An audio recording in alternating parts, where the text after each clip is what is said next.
وعدنا لصباحنا غير وصباح الخير عن جديد لكل اللي انضموا لمشوارنا الصباحي في هاي اللحظات.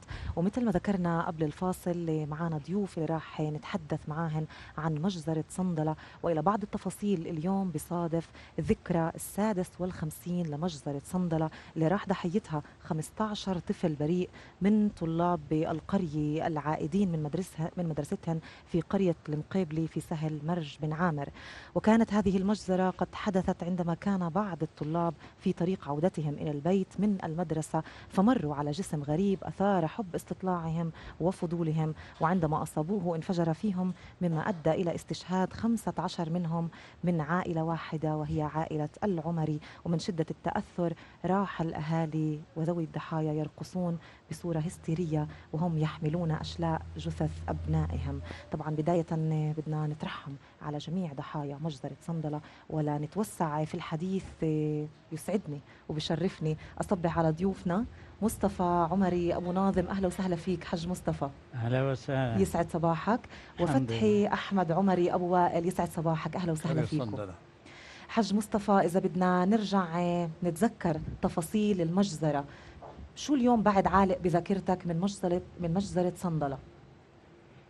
كل شيء مؤلم في مثل هذا اليوم. من ال57 سنة ال57 كانوا احنا طلاب بلدنا، أولاد مدرسة بلدنا ما كانتش داخل البلد، كانت تبعد 2 كيلومتر للغرب من بلدنا في مرج بن عامر. نعم. فيش حواليها أبدا سكان، وبعاد عن أهلهم، بروحوا بيجوا للمدرسة بطريق ترابية صيف شتاء. في هذا التاريخ بعد انصرافهم من المدرسة متجهين للبيت الساعة 2:30 شافوا جسم مشبوه مغري. غريزة الطفولة حب الاستطلاع. نعم. بلشوا في هذا الجسم اللي هو عبارة عن قذيفة مدفع، شافي، من مخلفات حرب ال48، هيك غالب الظن والتقارير قالت. بده يلعبوا بيها، شيء يلعب ويظل مكمل طريقه للبلد، شيء ينضم لهم ويبلش يلعب حتى انه انفجر. ف15 طفل من البلد بين سن 8 و13 سنة لاقوا حتفهم بهذاك الانفجار. نعم. وجرح 3، أحدهم اللي بجنبي أبو وائل فتحي عمري. فهذا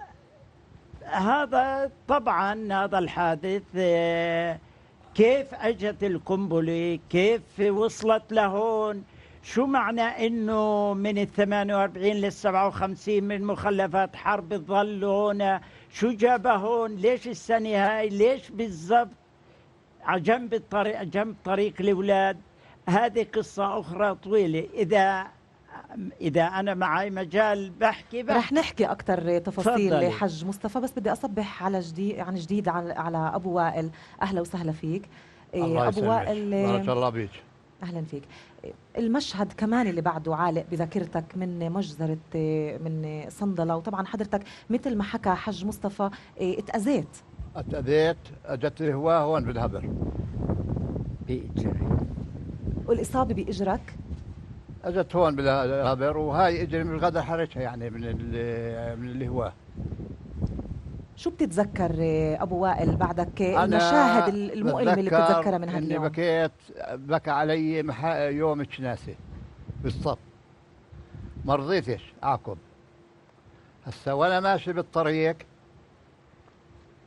بكى خليل قدامي، وكل أبوي يا خيي أجته هون هوا وشرنيخة هون. نعم. هسا لما قال يا خيي بيي انا ارتميت، انا الثاني اجتني هو هون بالهبر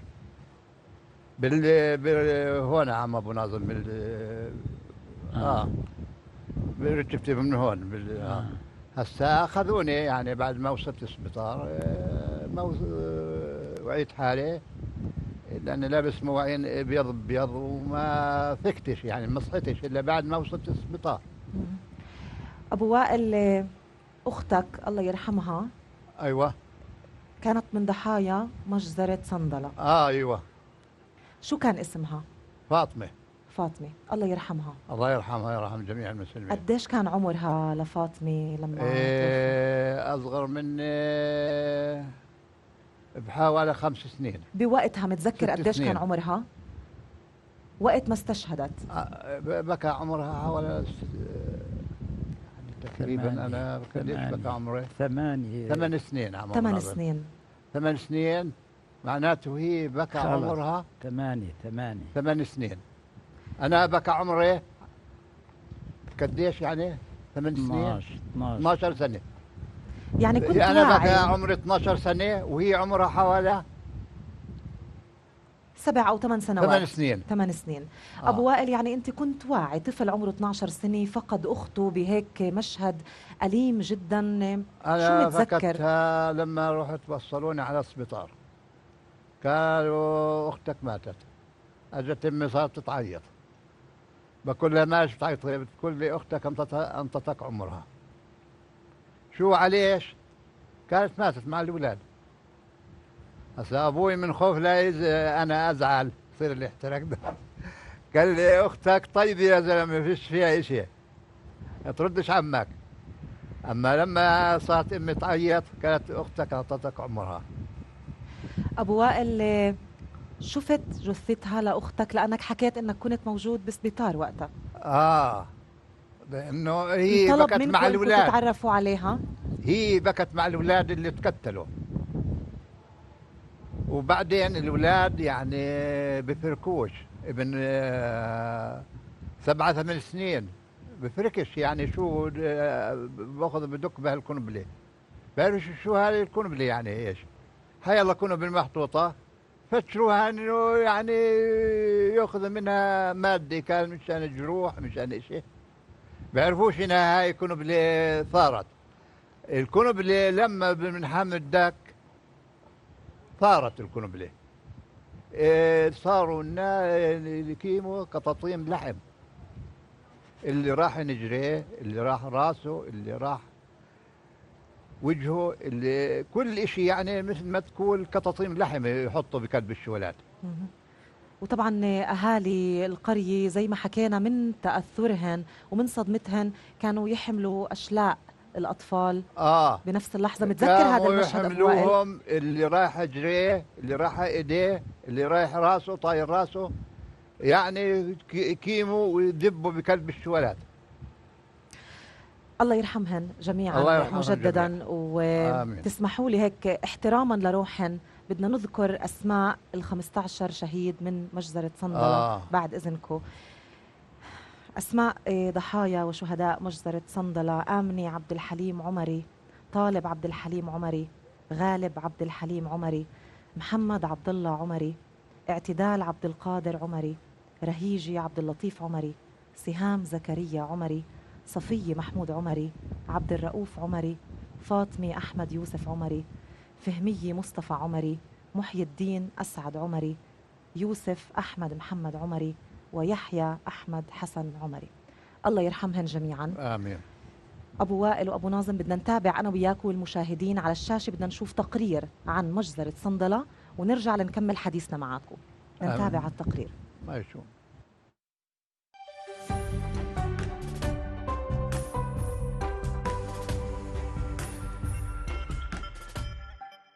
مرج بن عامر، هل لديك سنابل؟ أم فيك من زرع الحروب قنابل؟ أم حينما عز النبات صنعت من لحم الطفولة غلة تتمايل؟ فإذا الصغار الأبرياء سنابل، وإذا القنابل الحصال مناجل. يا مرج كل هل ترابك سامع؟ من أتى بها إلى هنا، إلى الطريق المؤدي إلى مدرسة أبو سنان الابتدائية، هي القنبلة التي أدت بانفجارها إلى استشهاد 15 طفلاً من قرية صندلة يوم 17 من سبتمبر عام 57. شفنا أولاد مجمهرين وبيلعبوا بيلعبوا أولاد 10 و12 سنة و11 سنة. وفصلناهم، لكناهم بيلعبوا بحديدة. بلشنا نلعب معاهم احنا ثانيا. ما كناش نعرف انها كنبلة اصلا، لو نعرف انها كنبلة مع مشيئة الله لا ماتوا ولا نخليهم يظلوا هناك. بعدين زهقنا منها وابعدنا عنهم ما يقارب ال50 متر فقط، اللي هي كنبلة فقط. السعيات من الحس تبعها والاشي انذهلنا، يعني احنا اللي نجينا 4 من اللي راح لجهتهم. بفكر البلد لجهتهم. انا اللي رحت دعمت المقتولين، ومن الجملة بنت اسمها رهيج العبد اللطيف العمري، مسكتني من البنطلون من هون وسألتني عن أخوها محمود باسمي، يعني نادتني باسمي. ساعيتها أنا فكت، يعني فكت من الذهول اللي احنا فيه والصدمة هاي اللي صارت والإشي. اطلعت ولا كلهم مفرودين مقتولين، إشي اللي راسه إشي بطنه إشي. هاي التطليعة يعني هاي كلياتها اللي كانت مني، وجيتك شارد على البلد.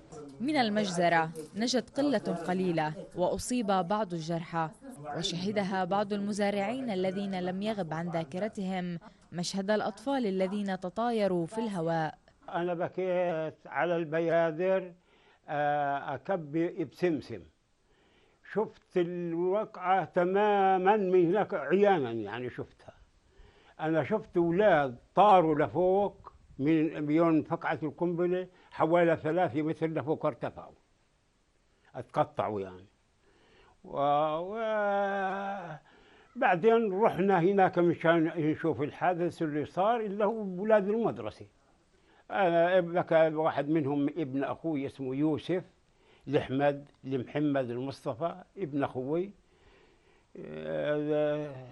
لقيته بس بإجر منه مقطوعة، وجاي شكفي هون مبين كل من هون لحد هون كلياته مبين، حتى مبين الرئات كلياتها.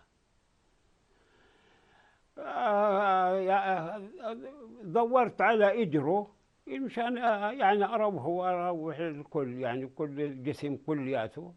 دورت ولقيتها بعيدة عنه، بيطلع حوالي يمكن 50 متر طايرة بعيدة.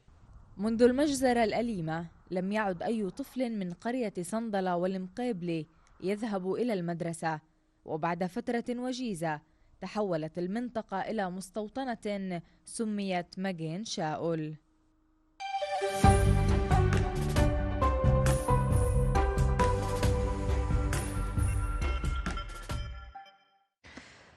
حج مصطفى وأبو وائل، هذا كان التقرير اللي برنامج صباحنا غير جهزوا عن مجزرة صندلة. أبو وائل بدي أسألك، يعني زي ما شفنا بالتقرير وزي ما حكينا 15 بيت من صندلة فقدوا فلذات أكبادهن، وإنتوا كعائلة اللي فقدت أختك آمنة الله يرحمها بعد المجزرة، كيف قدرتوا تحتوا هذا الحزن وهذا الألم كله؟ لأنه هاي بكوا الناس زعلانين، بيطلع حوالي أسبوع أسبوعين والناس بحزن من الناس اللي تقتلوا، والبلد مش عارفة تنام لا بليل ولا نهار، طول اليوم الصياح وعياط. اللي راح ابنه، اللي راحت بنته، اللي راح أولاده، يعني مش عارفين يهدوا.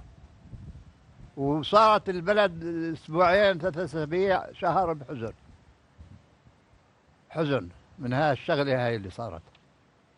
حكوا بالتقرير انه حتى المدارس بطل يروحوا عليها الاولاد بعد هاي المجزرة، بعدين أطرشوا المدرسة لفترة معينة طبعاً. أطرشوها، هسا بنوا لهم بالبلد مدرسة جديدة. كيف أثرت هاي المجزرة كمان على المعلمين اللي كانوا الطاقم التربوي لهدول الطلاب، اللي البعض منهم طبعا ما زالوا بيحكوا عن هذا الموضوع وعن المجزرة؟ حج مصطفى، إذا بتقدر إنك تحكي لنا أكثر تفاصيل. نعم، أنا المضبوط قدرت أسجل حديث بالصوت والصورة مع الدكتور سامي الدبيني اللي كان أحد معلمي هاي المدرسة، والآن هو خرج التقاعد بعد ما كان عنده عيادة بسيخياتة، يعني علاج نفسي. علاج نفسي، طبيب نفسي هو. وجيت معاه قال أنا أول واحد من الهيئة التدريسية ومن البلد وصلوا مكان الحادث. شو حكى لك عن المشهد اللي هو متذكره لما وصل موقع الحادث، موقع المجزرة؟ قال أنا وصلت المكان وجدت حفرة عميقة صنعتها القنبلة من قوة الانفجار، وحواليها هم بشكل دائري لكن بأجسام مقطعة مشوهة، أشلاء راحت أشلاء كلها. وقعدت بحدود الأسبوعين نفسي مرتفع عن الأكل وعن الشرب، وأنا مغتم ومنكسر النفس وحزين ومنقبض داخليا ونفسيا، وغبت عن المدرسة كم من يوم حتى قدرت أرجع. كمان عملت حديث لقاء مع أخت لهذول الثلاثة اللي راحوا، آمني وطالب وغالب. قالت أنا كمان كنت بجوار الحدث بالسهل. اللي هن 3 إخوة. نعم 3 الإخوة اللي أختهم استشهدوا. الكبيرة. نعم.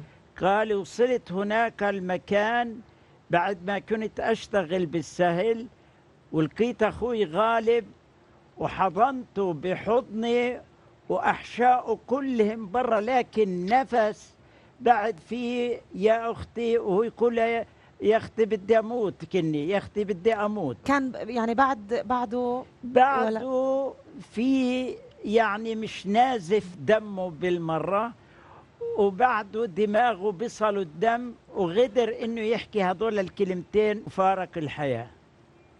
الله يرحمهن جميعا. الله يرحمه. حج مصطفى، إذا أنت متذكر لأنك تحديدا حكيت عن آمنة وطالب وغالب اللي هن من بيت عبد الحليم عمري، يعني بيت اللي فقد 3 من أطفاله بهاي المجزرة، كيف كانت شكل حياتهن بعد هاي الحادثة؟ مضبوط، حياة مأساوية حزينة. كل القضاء جاد للبلد وشاركهم في حزنهم وعزاهم ووساهم، ولكن الأسى والحزن عندما خفت الإجر وخف المعزي وكل واحد رجع لشغله بعد شهر زمان.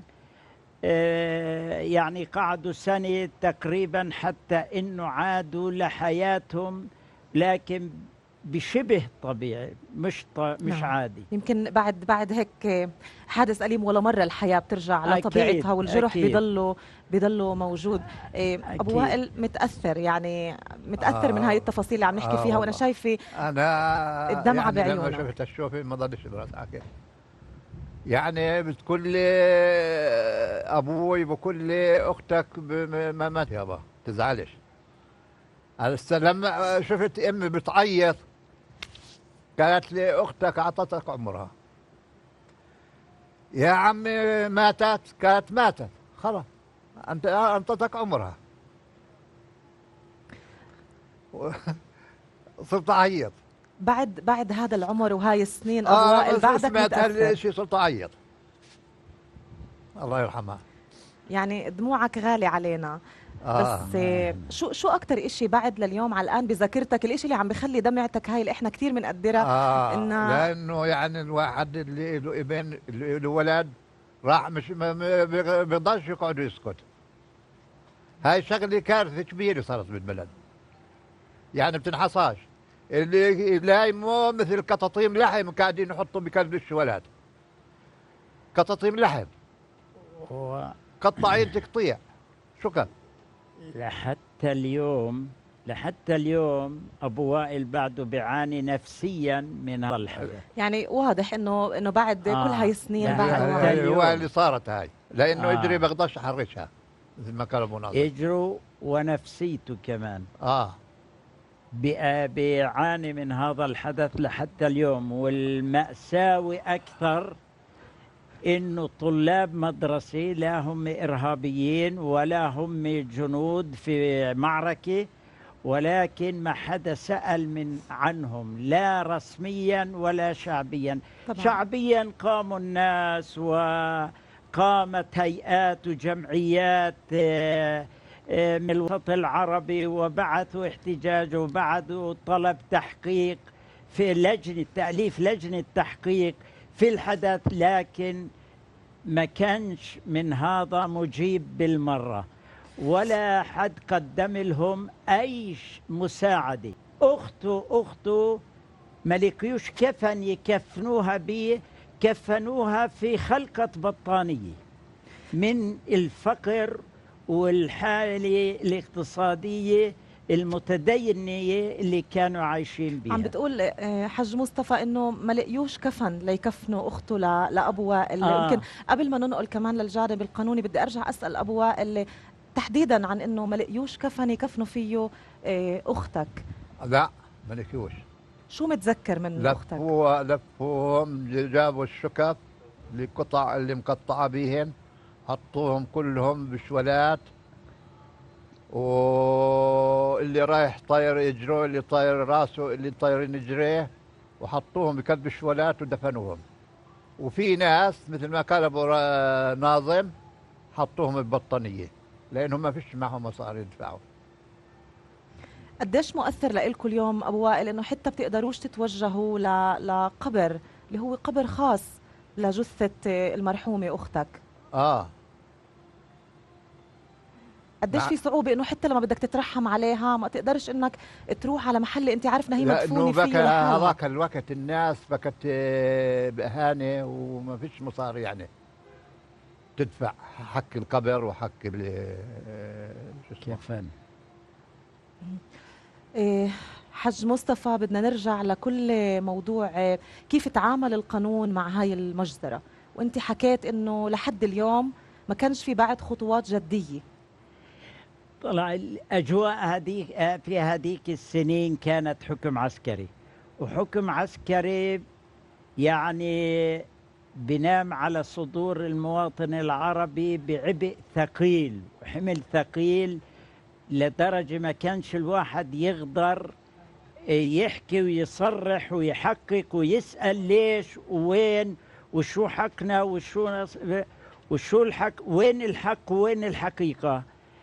فظل هذا الشيء مكتوم في نفوس الناس، صدور الناس، لحين بعد عشرات السنين تقريبا فقمت وألفت لجنة من ذوي الشهداء، وقمنا نطالب عن طريق عدالة، جمعية عدالة بحيفا، وقامت باتصالات كتابية وخطية، ووجدوا أخيرا أنه قالوا هيك أنه رجعوا لقسم التحقيقات في الشرطة عن طريق محفوظات الدولة في القدس، قالوا أنه الحق على مدير أو على نقول الوكالة اليهودية، وإذا لكم طلب روحوا طالبوا الوكالة اليهودية. شو هالحكي؟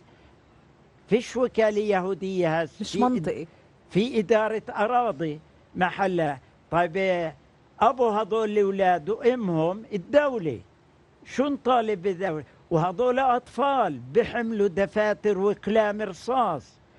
شو ليش أنتوا نمتوا على هذا الإشي وما كلكتوش للجريح ولا للسليم ولا للأهل؟ كلكتوا ليهم بس في لعبتين ثلاث، مرجيحة في المدرسة لهذول الأولاد وخزانة بيها 100 قصة للكيلاني من قصص الأطفال. هذا حقهم كلياته على الدولة. ليش ما يكونش للأجيال القادمة أخرى حق في هذا، وللأهل يكون حق لهذا في هذا الشيء؟ هذا شيء استهتار في الأجيال وفي الأهالي وفي كل القرية هذيك وحقوقهم. بينفعش هذا. حج فمن مصطفى، أنا من هاي الحديث اللي أنت عم تحكيه وعن المطالب بدي أسأل أبو وائل، كعائلة اللي أنتوا فقدتوا أختك، شو مطالبكم أنتم من الحكومة؟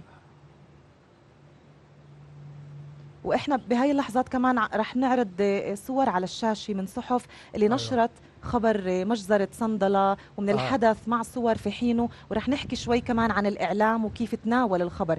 بس أبو وائل، أرجع معك للنقطة، أنتوا كعائلة اللي فقدتوا بنتكم أختك في هاي المجزرة، شو أيوة. كانت مطالبكم اللي بعدها لليوم ما تحققت؟ شو بدكم؟ مصارفنا يعني خسارة فادحة. لما الواحد بأخته بتروح منه، شو ولاده بتستنوا من بروح منه. الحكومة كنتوا أبو وائل؟ شو آه. شو بتطلب؟ بتستنوا من الحكومة؟ شو احنا بتطلب؟ بنطلب احنا تعويضات يعني للأولاد اللي تكتل، للأولاد اللي راحوا، اللي للجرح. تقطعوا تقطيع. للجرح. وانه حدا يعني المسؤول عن هاي المجزرة يتحاكم. قديش انتوا طلبتوا بهذا الاشي؟ طلبتوا بتحقيقات؟ لأن طلبنا تعويضات يعني من هالشغلة هاي، لازم يعوضون عليه. يعني احنا طلبنا تعويضات للأولاد اللي راحوا، اللي طالوهم شولات يعني قطاعين. حج مصطفى، قديش اليوم برأيك انه كان في تساهلوا بكل موضوع المجزرة؟ يعني كان في شو ينعمل بس ولا انعمل. طلع هو المضبوط انه البلد والاهالي صدموا بالشكل اللي قابلت به الحكومة والدولة حق هذول الأولاد. من ناحية قانونية، التقرير أو خلاصة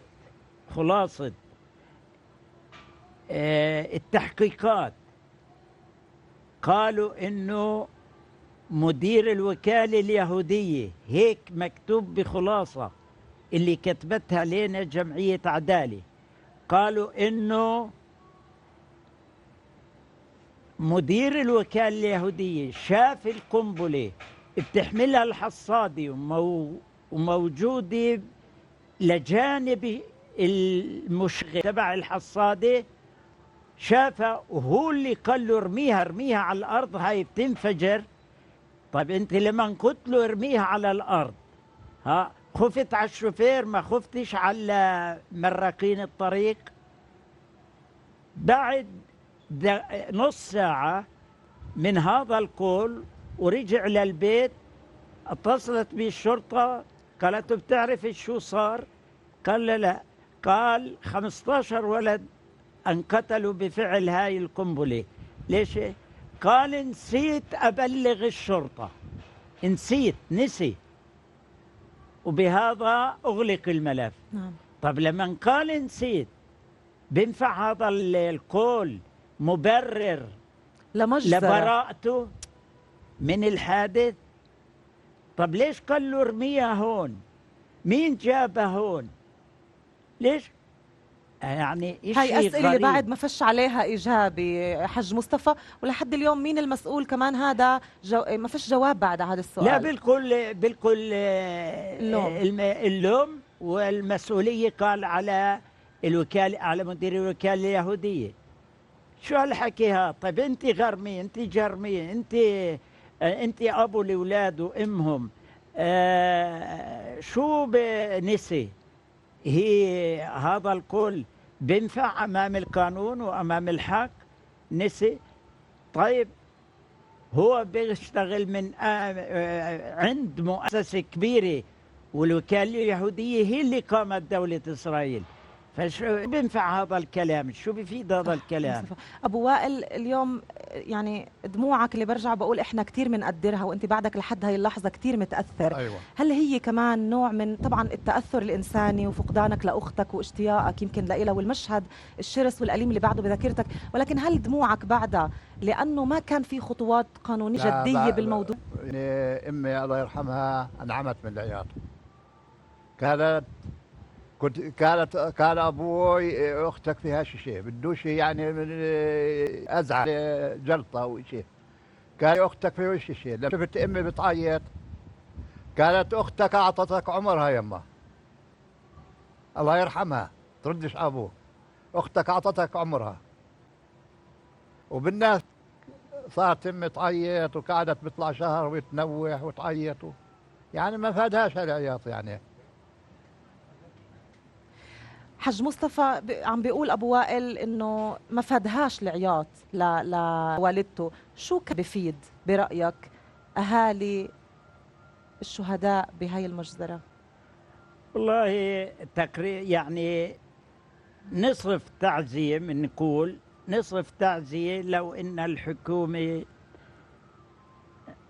عقدت اجتماع مع الأهالي ومع الآباء ومع القرية كلها وقالت إحنا عرفنا كيف أجت القنبلة هاي وكيف أدت وكيف صار الحادث، وإحنا نتحمل المسؤولية ومستعدين نقيم لهم نصب تذكاري يليق ويرتقي لمستوى الحدث. لكن حتى نصب تذكاري بسيط هزيل قاموا في ساحة المدرسة بارتفاع 1.5 متر أسير ومسجون داخل السياج المدرسي، لا حد بيقدر يصلوا ولا حد بيقدر يوقف قدامه يقرأ لهم الفاتحة. النصب التذكاري بيكون في ميدان من ميادين البلد وفي الدوار أمام دوار البلد.